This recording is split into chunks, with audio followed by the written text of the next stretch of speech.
The 1980s were a decade of excess, and that attitude fully carried over into the movies. So get ready for 8 sci-fi action flicks that all get excessively 80s in their own way. Welcome to the Cinema Cult. I'm your guide, CT, and today we're getting into some insane sci-fi action films that could have only been made during the 1980s, when filmmakers were pushing the limits of low budgets to entertain audiences, and sometimes I think just to see what they could get away with. I've got a list filled with warriors of the wasteland, vehicular violence, and some of the wildest practical effects ever put on film. But I'm gonna kick this list off with one of the most excessively cool anti-hero characters of the 1980s. It's Snake Plissken doing things his way in Escape from New York. John Carpenter is best known for his horror output, but my favorite John Carpenter movies come with an anti-hero leading the way, and this one just might be the best of the bunch. Released in 1981, Escape from New York is set in a near-future 1997, and Manhattan Island been turned into a massive prison where the country's most dangerous criminals are left to fend for themselves. When Air Force One crash lands inside the city, the government's forced to turn to Snake Plissken, a badass former soldier turned criminal, and he's tasked with infiltrating the city and extracting the president, along with the microcassette he's carrying, all in under 23 hours. In return, he'll get a full pardon, and they won't trigger the explosives they injected into his neck. Snake Plissken might be the straight-up coolest character on this list. He oozes disdain for authority, and he seems more annoyed or inconvenienced by this whole mission than anything else. He's also a man whose reputation precedes him. Literally everyone he meets already knows who he is, and they all seem surprised that he's still alive. I thought you were dead. Heard you were dead. Listen, Snake, I swear to God, I thought you were dead. Yeah, you and everybody else. This isn't a movie driven by special effects, but I've always loved watching Snake's glider trip into the city. These shots still look incredible, and they were all done using blacked out miniatures of the cityscape outlined with glow-in-the-dark tape. It's a super effective way of presenting the night vision shot from the glider's point of view that really makes it look like something out of the future without having the benefit of CGI. The action is solid in this movie, and it really ramps up in the third act when Snake finally meets up with the Duke of New York, who's taken the president prisoner. And there are some great shootouts that follow, especially back at the World Trade Center, but my favorite fight of this movie is Snake versus Slag in the ring and armed with some barbaric weaponry. It's a brutal fight to the death that ends with Snake winning over the Duke's crowd when he buries his bat in Slag's skull. Now, Snake Plissken might be Kurt Russell at his most badass, so if somehow you've missed this movie over the years, you really owe it to yourself to check out Escape from New York. And moving on from that John Carpenter classic, let's get into something more excessively violent with even more excessive shirtless fistfights. Talking about Cyborg. Released in 1989 and directed by low-budget genre film master Albert Pyun, Cyborg is set in a post-apocalyptic world where civilizations collapsed thanks to a deadly plague. And humanity's last hope is a cyborg named Pearl Prophet on her way to Atlanta carrying vital information needed to create the cure. But that's all background noise because this movie is really about the ultimate showdown, Gibson versus Fender. Wait, that's not right. Let me try that again. This movie is about the ultimate showdown. Gibson Rickenbacker versus Fender Tremolo. Yeah, musicians will instantly recognize those famous guitar brand names. Even the Cyborg, Pearl Prophet, is named after a drum company and a type of synthesizer. Pearl is being stalked by Fender, a vicious gang leader who enjoys roaming around the wasteland, causing death and destruction just for the fun of it, and he loves the chaos, and he wants to make sure the cure never happens. But the hero of this story, Jean-Claude Van Damme's Gibson Rickenbacker, he doesn't even give a damn about the cure. This guy has just got vengeance on his mind. And through a series of flashbacks, you find out that Gibson once had a makeshift family in this plague-ridden world who were ruthlessly taken away from him by Fender and his gang. And Cyborg takes a little while to get going, but once Gibson starts kicking some bandit ass, this thing hardly lets up. It's absolutely one of my favorite Van Damme movies, and there are a ton of great fights in this one. Not to mention some pretty gnarly kills, courtesy of Van Damme's signature move, doing the splits. And if you were wondering how over the top this movie gets, at one point, Gibson has to free himself from a Christ-like crucifixion on an old ship's mast. That's pretty wild, but it actually pales in comparison to the climactic battle between Fender and Gibson that features these two slabs of beef flexing at each other in the rain for like a solid minute before anyone even attempts landing a blow. Now, for a movie called Cyborg, this one is pretty light on the sci-fi, but I love how uncanny Valley Pearl looks when she reveals she's a cyborg. It's only on screen briefly, but it's pretty cool practical effect. So, if you're looking for a wasteland movie with a lot of violent hand-to-hand combat, make sure you check out Cyborg. And moving on from there, I'm sticking with the post-apocalyptic wasteland theme, but instead of excessively violent, this next one's just excessively strange. It's called Hell Comes to Frogtown. Hell Comes to Frogtown is set in a post-apocalyptic future where nuclear war has left most of humanity dead or infertile, and society's desperately trying to repopulate itself. Complicating things are the mutated humanoid frogs who control much of the new wasteland. And this story follows the exploits of Sam Hell, played by pro wrestler Rowdy Roddy Piper, and he's a loner wandering about this desolate planet in possession of something very valuable: his extremely fertile loins. Now, Sam's been captured and enlisted by a group of female soldier scientists known as the Medtechs to go on a dangerous mission to Frogtown, with his nethers fully protected in a metal jockstrap wired to blow if he gets any funny ideas. Of course, the big draw here is Rowdy Roddy Piper as Sam Hell, going on this mission, battling frog creatures in an attempt to free some fertile human ladies, also he can impregnate them. We're gonna get him out, and then you're gonna get him pregnant. I think it's hilarious how much of this movie consists of scenes of women trying to get into Sam's futuristic chastity belt. This guy's apparently got so much sex appeal, even the mutated frog ladies are interested in what he has to offer. I don't know how to thank you for helping us. I do. Oh, wait a second, lady. And speaking of, I really dig the look of the humanoid frog creatures in this movie. The faces on these things are surprisingly articulate for such a low-budget affair, and I think the effect comes across pretty convincingly. Now, compared to Escape from New York and Cyborg, Hell Comes to Frogtown is lighter on the action, but the climactic battle between man and frog is pretty fantastic, and this is absolutely one of the more fun Mad Max rip-off movies out there from the 1980s. And really, Rowdy Roddy Piper's bewildered expressions throughout this movie are enough to keep anyone entertained. So if you're looking for an excessively strange take on the post-apocalyptic wasteland, look no further than Hell Comes to Frogtown. Moving on, I want to keep it campy with one of my favorite movies to watch growing up, and this one's existence is all thanks to some excessive 80s-style substance abuse. It's Maximum Overdrive.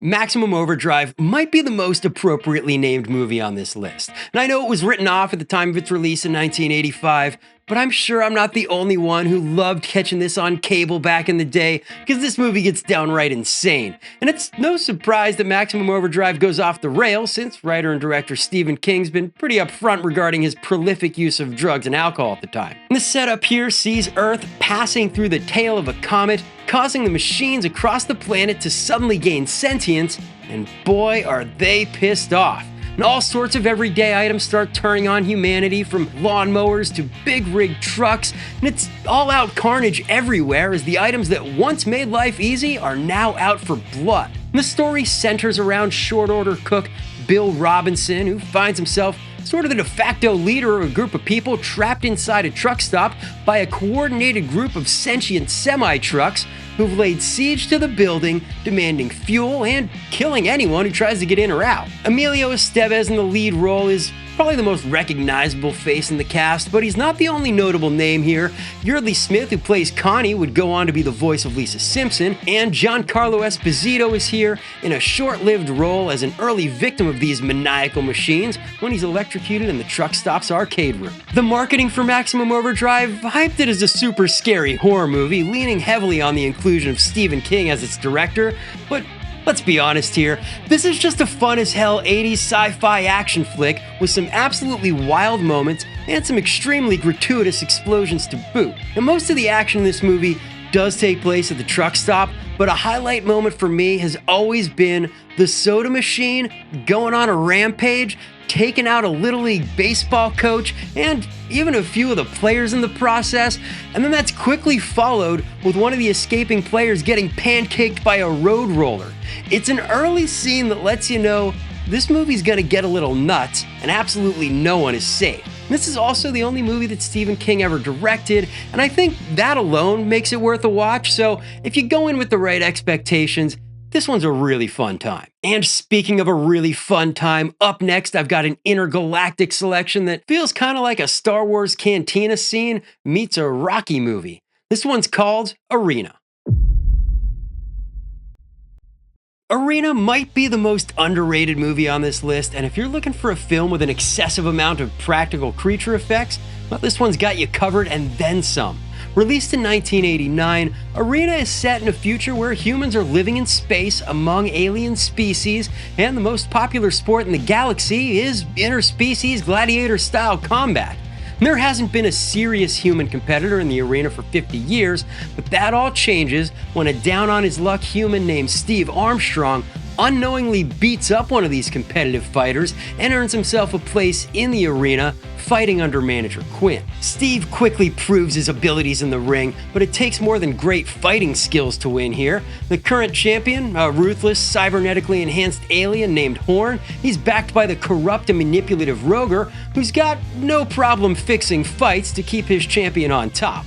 And Arena was produced by Charles Band's Empire Pictures, who really made a name for themselves in the direct-to-video market back in the 80s. It seems like they were one of the few companies that could actually halfway deliver on the ridiculous premise promised by the VHS cover. Speaking of that cover, the main selling point of this movie is obviously the fight scenes, and you know what, they do a pretty good job of delivering, especially considering the low budget. I love the huge variety of alien opponents we get to see here. Steve ends up fighting everything from a fish man to a giant slug.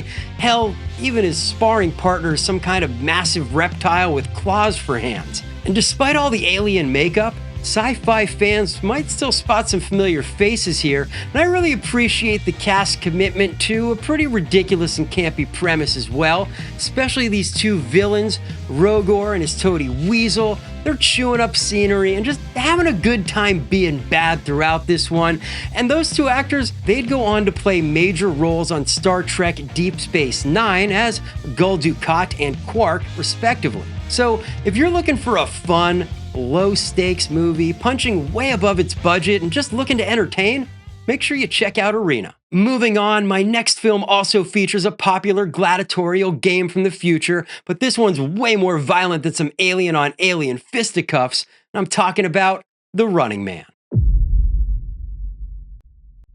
The Running Man is a movie you probably already know about, but I had to include it because pretty much everything about this movie is excessive. This one's set in a bleak, dystopian future where the United States has become a police state and the government works hand in hand with the media to manipulate the truth. In other words, it's really far-fetched stuff. Released in 1987, this was Arnold Schwarzenegger at his 80s sci-fi action peak. And after cutting his teeth on movies like Commando and Predator, he was finally ready for this challenge, a role that consists almost entirely of delivering beatdowns and one-liners. What happened to Baza? He had to split. Here is Sub-Zero! Now, Plane Zero! Here he plays Ben Richards, a former cop framed for a massacre that he refused to carry out. He manages to break out of prison, but his impressive escape just makes him a bigger target for the evil game show host Killian, who's determined to have Richards as his newest contestant on the Running Man show when he's recaptured. And the object of the show is pretty simple. Richards and his cohorts, they have to survive the burnt-out game zone while stalkers hunt them down. And all these stalker characters are absolutely amazing. They're basically like deadly professional wrestlers with their own music and over-the-top personas to go along with their signature weaponry. And among the bunch is a future fellow governor, Jesse the Body Ventura, playing a veteran stalker with a patriotic theme named Captain Freedom. And Arnold Schwarzenegger is absolutely the star of this show, but the game show host Killian, he gives him a run for his money. I'll be back. Only in a rerun. One of the reasons this host feels so authentic is because he's played by Richard Dawson, who hosted Family Feud at the time. So he's basically playing a super evil version of himself, and it definitely works. And despite all the cheese here, The Running Man is a film that has some bite. It just so happens to present those ideas along with mounds of muscles and some explosions along the way. Now, I've not seen the 2025 version of The Running Man yet, but it looks like it keeps kind of a similar tone to the 80s movie with a story that stays more true to the novel, so I want to check it out, but if you've seen it already, definitely let me know your thoughts in the comments because I'm just kind of curious. Okay, next up, I've got a movie that's a lot heavier on the sci-fi and lighter on the action, but it also features some of the most excessive psychic battles of the 1980s. Let's get into Scanners. Director David Cronenberg's 1980s output was absolutely legendary, included classics like The Fly and Videodrome, but he kicked everything off in this decade with Scanners, released in 1981. This one's set in a world where people known as scanners possess powerful psychic abilities that allow them to read minds, manipulate reality, and inflict unbelievable harm.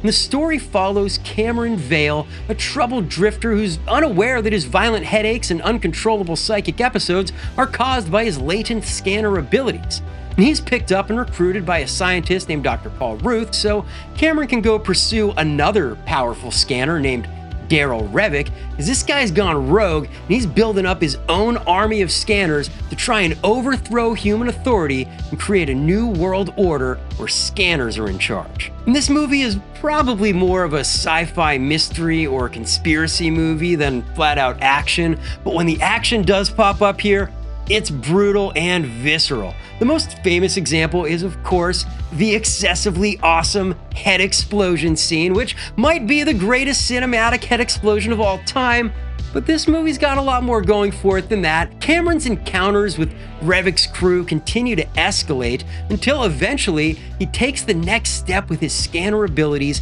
and hacks the mainframe of a pharmaceutical company, destroying its computer in the process and revealing a vast conspiracy to distribute a new drug that's gonna create more scanners. Now, if that weren't enough, this whole thing culminates in one of the most insane psychic battles of the 80s, where Cameron and Revick finally face off once and for all.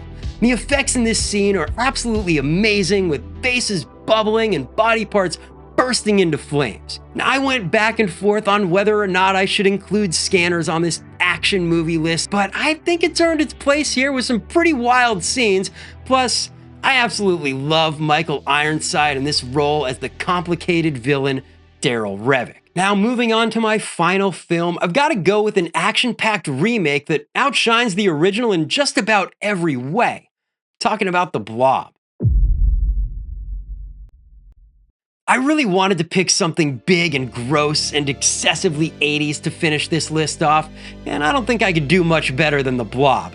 Released in 1988 and directed by Chuck Russell, this is one of the gooiest movies of the decade, and it's one that takes its concept to some pretty gnarly extremes. Just like in the original Blob movie from the 1950s, this one's set in a small town being invaded by a mysterious blob that loves consuming humans and hates the cold, but this blob is not alien in origin. This time, the sentient goo is man-made, the result of a Cold War US military experiment that mutated in space and crash-landed back on Earth. And the story here mostly follows a group of teenagers led by Kevin Dillon's rebellious Brian and Shawnee Smith's badass Meg characters, who are trying to save their town as it's slowly consumed by this quickly growing blob of carnivorous goo. But this is not your 1950s blob. This thing is a relentless menace that oozes its way throughout the entire town, claiming victims everywhere it goes. And the practical effects in this movie are absolutely nauseating at times, and I think they're some of the best of the decade, and I actually really think the filmmakers took pleasure in showing the blob's partially digested victims, and after this movie, you'll probably never look at Jell-O the same way again. Now, if you enjoy a film where no one's safe, you'll absolutely love The Blob, because this movie spends a lot of time making you care about these characters early on, only to take them out in brutal fashion as the movie plays out. And the result is a film that's a lot more cynical than its 50s counterpart. Authority is no longer trusted, and the group of mostly faceless government goons, they're not there to help, They're there to quarantine the town, study the Blob, and cover things up when it's all over. As for the civilians, they're expendable. 1988's The Blob is often grouped with The Fly and The Thing as one of the big three 80s remakes of 50s monster movies, and it's for good reason. Just like those movies, The Blob put its own spin on a B-movie classic, anchored with some awesomely 80s practical effects that still hold up today. If you haven't seen this one, you owe it to yourself to check it out. So that wraps up my list of 8 sci-fi action flicks from the 1980s that weren't afraid to get excessive. And I gotta say, I think I'll be returning to this theme at some point because there are so many movies I wanted to include on this list that I just didn't have time for today. So, if you love excessive sci-fi action like I do, make sure you leave your favorites down in the comments below, and well, don't forget to like and subscribe to join the cult. I took a couple weeks off for the holidays, but I'm feeling refreshed and recharged, and I'm just really stoked for what I've got planned for this channel in 2026. You definitely don't want to miss it. And if you're looking for more retro recommendations, you can check out this playlist here for videos featuring more of my favorite 80s movies. But that's it for today. I'm CT Reese. Thanks for hanging out with me, and keep watching weird movies. I know I will.